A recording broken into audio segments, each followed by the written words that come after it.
صبا وہ چلے کہ باغ پھلے، وہ پھول کھلے کہ دل ہو بھلے، لیوا کے تلے ثنا میں کھلے، لیوا کے تلے ثنا میں کھلے، رضا کی زبان تمہارے لیے۔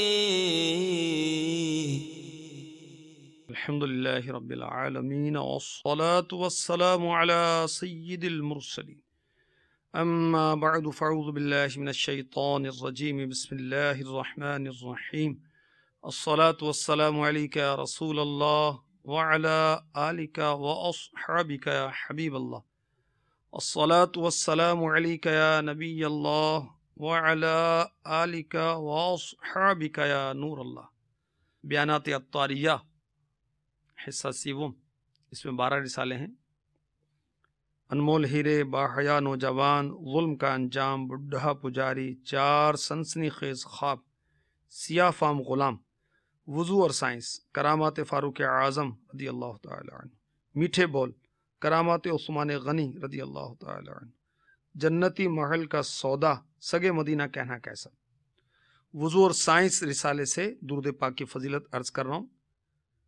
اللہ کے محبوب دانہ غیوب منزہ عن العیوب صلی اللہ تعالی علیہ وسلم کا فرمان عظمت نشان، اللہ عز و جل کی خاطر آپس میں محبت رکھنے والے جب باہم ملیں، یعنی آپس میں ملیں اور مصافحہ کریں، یعنی ہاتھ ملائیں، اور نبی صلی اللہ تعالی علیہ وآلہ وسلم پر درود پاک پڑھیں تو ان کے جدا ہونے سے پہلے دونوں کے اگلے پچھلے گناہ بخش دیے جاتے ہیں۔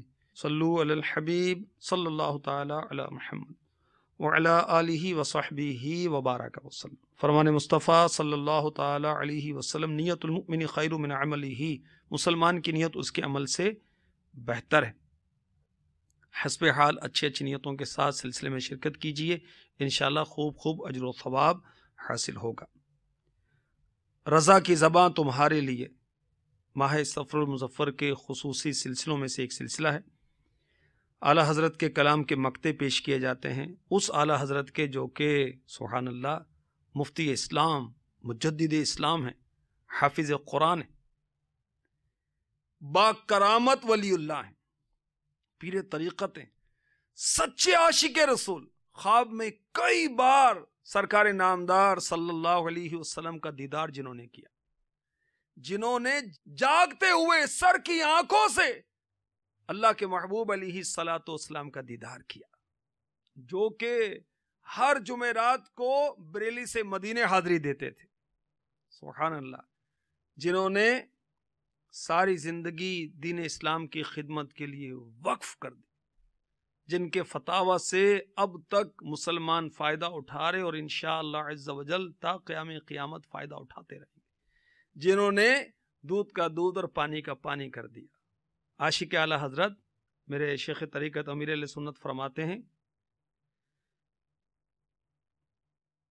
تو نے باطل کو مٹایا اے امام احمد رضا، دین کا ڈنکا بجایا اے امام احمد رضا، فیض رضا جاری رہے گا انشاءاللہ،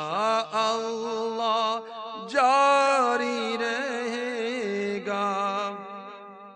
جو مقطع آج میں پیش کروں گا اس میں اعلیٰ حضرت فرما رہے ہیں کہ دشمن جل کر کباب ہو جائیں، خاک ہو جائیں، مگر اے رضا میں تو جب تک دم میں دم ہے ذکر مصطفیٰ کرتا رہوں گا، سنتا رہوں گا، سناتا رہوں گا۔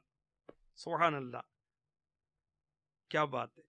خاک ہو جائے عدو جل کر مگر ہم تو رضا، دم میں جب تک دم ہے ذکر ان کا سناتے جائیں گے۔ اے رضا دشمن جل کر خاک ہو جائے، میں تو ذکر مصطفیٰ کرتا رہوں گا، اپنے کریم آقا کا ذکر پاک کرتا رہوں گا، سنتا رہوں گا، سناتا رہوں گا۔ اعلیٰ حضرت رضی اللہ تعالی عنہ کی حیات پاک کا اگر کوئی جائزہ لے نا تو آپ محبت اللہ کے لیے دشمنی اللہ کے لیے، اس کی آپ عملی تفسیر تھے. سبحان اللہ. نہیں، اللہ اور اس کے رسول عز و جل و صلی اللہ تعالی علیہ وسلم سے محبت کرنے والوں کو اعلیٰ حضرت عزیز جانتے تھے، اور اللہ تبارک و تعالی اور اس کے محبوب علیہ الصلاۃ والسلام کے دشمنوں کو ذاتی دشمن سمجھتے تھے. اور کبھی بھی سید اعلیٰ حضرت علی رحمت رب العزت نے دین کے دشمنوں سے نرمی نہیں برتے.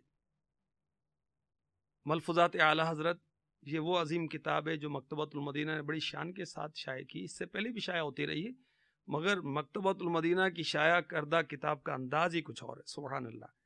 بہت وہ انڈیکس کے ساتھ، فہرست کے ساتھ، تخریج کے ساتھ، تصحیل کے ساتھ. یہ وہ کتاب ہے کہ مفتی اعظم ہند اعلیٰ حضرت کے شہزادے نے مرتب کی، جو اعلیٰ حضرت فرماتے رہے، اس کو قلم بند کیا، اس کو تحریر میں لائے.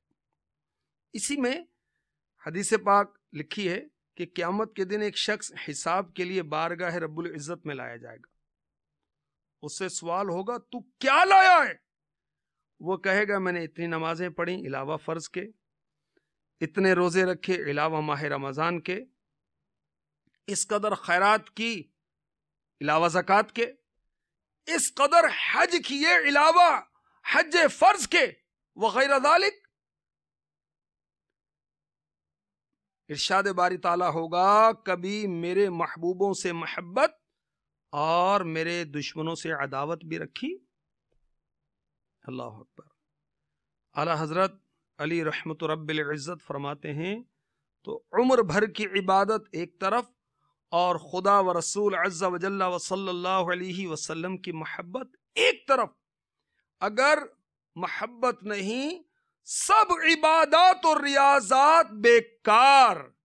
جبھی آپ اپنے عزائم کا اظہار کرتے ہیں، خاک ہو جائیں عدو جل کر مگر ہم تو رضا، دم میں جب تک دم ہے ذکر ان کا سناتے جائیں گے.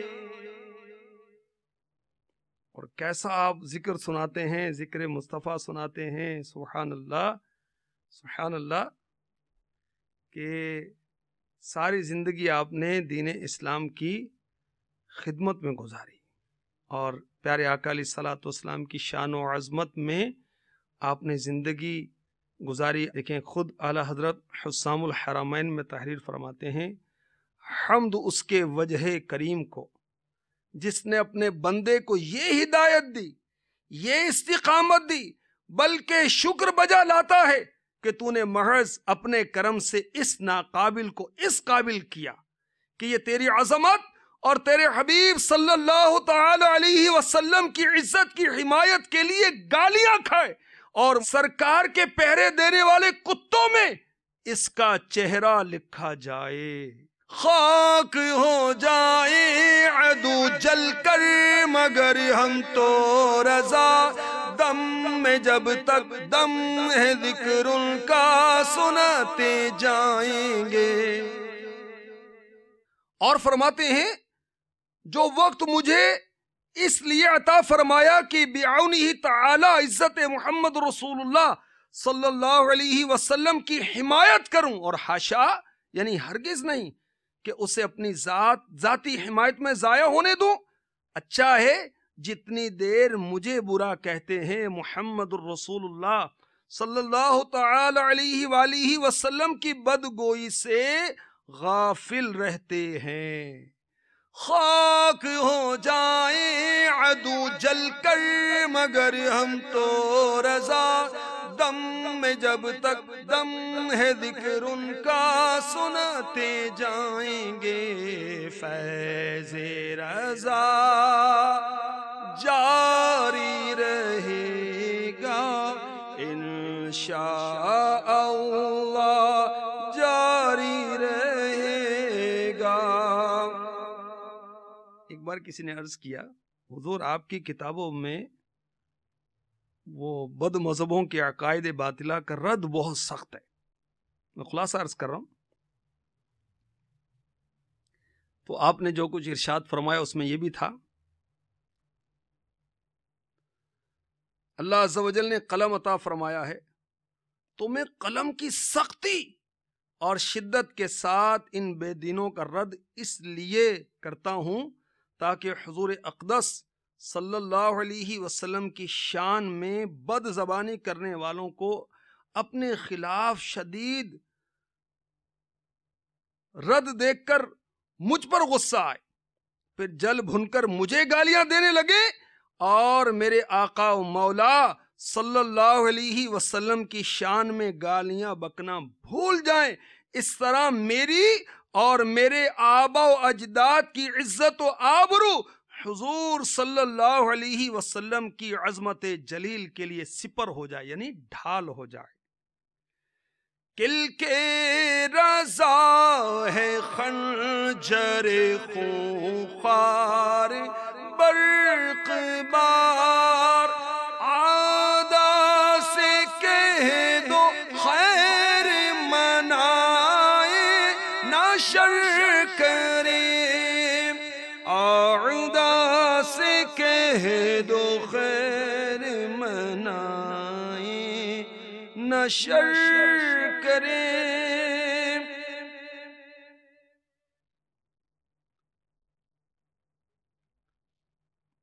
ملفوظات اعلی حضرت میں ایک بات لکھی وہ عرض کر رہا ہوں۔ آپ فرماتے ہیں کہ بد مذہب کیسا ہی جامہ عیاری پہن کر میرے سامنے آئے، بیس بدل کے میرے سامنے آ جائے، خود بخود دل نفرت کرنے لگتا ہے۔ اللہ اکبر، اعلی حضرت کا عشق رسول دیکھیے۔ پھر مزید بات لکھیے، اس کو کچھ ترمیم کے ساتھ عرض کروں گا۔ فرماتے ہیں کہ والد ماجد کے زمانے حیات میں، یعنی رئیس المتکلمین حضرت علامہ مولانا نقی علی خان علی رحمۃ الرحمان اعلی حضرت کے والد، دہلی کا ایک واعظ حاضر ہوا اور اس وقت عبد القادر صاحب بدایونی رحمۃ اللہ تعالی علیہ بھی تشریف رکھتے تھے۔ اس نے، یعنی اس واعظ نے جو دہلی کا تھا، اپنے سنی ہونے کا پورا ثبوت دیا۔ اعلیٰ حضرت فرماتے میرے بچپن کا زمانہ تھا، جب وہ چلا گیا تو میں نے اپنا خیال والد ماجد کی خدمت میں ظاہر کیا کہ مجھے تو یہ پکا بد مذہب لگتا ہے۔ مولانا بدایونی رحمۃ اللہ علیہ نے فرمایا ابھی تو وہ تمہارے سامنے بد مذہبوں کو برا بلا کہہ کر گیا ہے۔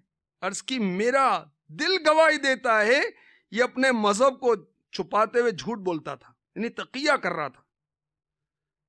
اسے جامع مسجد میں واز کہنے کی اجازت ہمارے حضرت سے لینی ہے کہ بے حضرت کی اجازت کے واز نہیں کہہ سکتا، اس لیے اس نے تمہید ڈالی۔ دوسرے دن شام کو پھر وہی بد مذہب جو تھا، جس کو اعلیٰ حضرت نے بھانپ لیا تھا، حاضر ہوا تو فرماتے ہیں کہ میں نے اس سے مسائل، بد مذہبیت کے مسائل میں چھیڑا تو ثابت ہوا کہ پکا بد مذہب ہے، لہذا اسے دفع کر دیا، اپنا سا منہ لے کر چلا گیا۔ خاک ہو جائیں عدو جل کر مگر ہم تو رضا، دم میں جب تک دم ہے ذکر ان کا سناتے جائیں گے، فیض رضا جاری رہے گا انشاء اللہ، جاری رہے گا۔ بد مذہبوں سے ہمارا رویہ کیا ہونا چاہیے؟ جیسا اعلیٰ حضرت کا ایسا ہونا چاہیے۔ آئیے اس کو میں آپ کو غیبت کی تباہ کاریوں سے کچھ عرض کرتا ہوں۔ غیبت کی تباہ کاریاں، اس میں غیبت کے ضروری احکام لکھے ہیں اور یہ سیکھنا فرض ہے، غیبت کے احکام سیکھنا، اور یہ کتاب بہت مددگار ہے غیبت کے تعلق سے۔ اس کی تعریفات، اس کے بچنے کے بارے میں اس میں پڑھیں گے تو انشاءاللہ ذہن بنے گا۔ اس میں لکھا ہے صفحہ نمبر 243 پر کہ حضرت علامہ امام ابو بکر محمد ابن سیرین علی رحمۃ اللہ المبین کی خدمت میں دو بدعقیدہ آدمی حاضر ہوئے، کہنے لگے اے ابو بکر ہم آپ کو ایک حدیث سناتے ہیں۔ فرمایا میں نہیں سنوں گا۔ دونوں نے کہا اچھا چلیے قرآن کریم کی ایک آیت ہی سن لیجئے۔ فرمایا نہیں سنوں گا، تم دونوں میرے پاس سے چلے جاؤ ورنہ میں اٹھ کر چلا جاتا ہوں۔ آخر وہ چلے گئے تو بعض لوگوں نے حیرت سے عرض کی اے ابو بکر اگر آپ ان سے حدیث پاک یا آیت قرآنی سن لیتے تو اس میں آخر کیا حرج تھا؟ فرمایا مجھے یہ خوف لاحق ہوا یہ لوگ قرآن و حدیث کے ساتھ اپنی کچھ تعویل لگائیں اور میرے دل میں رہ جائے تو ہلاک ہو جاؤں، اس لیے میں نے ان سے قرآن و حدیث سننا گوارا نہ کیا۔ یہ امیر اہل سنت نے فتاوی رضویہ جلد 15 صفحہ 106 کے حوالے سے نقل کیا۔ تو دیکھیے وہ بد مذہب تھے، تو امام المعبرین نے ابن سیرین رحمۃ اللہ تعالی علیہ نے ان سے حدیث اور قرآن نہیں سنا۔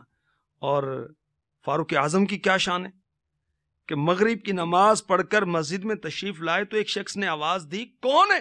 مسافر کو کھانا دے۔ فاروق اعظم نے خادم سے فرمایا اسے ہمراہ لے آؤ۔ وہ آیا تو اسے کھانا منگا کر دیا۔ مسافر نے کھانا شروع ہی کیا تھا کہ ایک لفظ اس کی زبان سے ایسا نکلا جس سے بد مذہبی کی بو آتی تھی۔ فوراً کھانا سامنے سے اٹھوا لیا اور اس بد مذہب کو نکال دیا۔ بد مذہبوں کے پاس بیٹھنا کیسا ہے؟ ملفوظات اعلی حضرت جو ہے مکتبۃ المدینہ کی، اس سے پڑھیے صفحہ نمبر 277 پر۔ اعلی حضرت نے یہ لکھا ہے کہ بد مذہبوں کے پاس بیٹھنا حرام ہے، اور بد مذہب ہو جانے کا اندیشہ کامل دوستانہ ہو تو دین کے لیے زہر قاتل۔ رسول اللہ صلی اللہ تعالی علیہ وسلم فرماتے ہیں انہیں اپنے سے دور کرو، ان سے دور بھاگو، وہ تمہیں گمراہ نہ کر دیں، کہیں وہ تمہیں فتنے میں نہ ڈال دیں۔ اور بھی بہت کچھ اس کے اندر لکھا ہوا ہے۔ تو اعلی حضرت کا عشق رسول دیکھیے کیا فرما رہے ہیں، خاک ہو جائیں عدو جل کر مگر ہم تو رضا، دم میں جب تک دم ہے ذکر ان کا سنتے جائیں گے، فیض رضا جاری رہے گا انشاء اللہ جاری رہے گا۔ صبا وہ چلے کہ باغ پھلے، وہ پھول کھلے کہ دل ہو بھلے، لیوا کے تلے ثنا میں کھلے، لیوا کے تلے ثنا میں کھلے، رضا کی زبان تمہارے لیے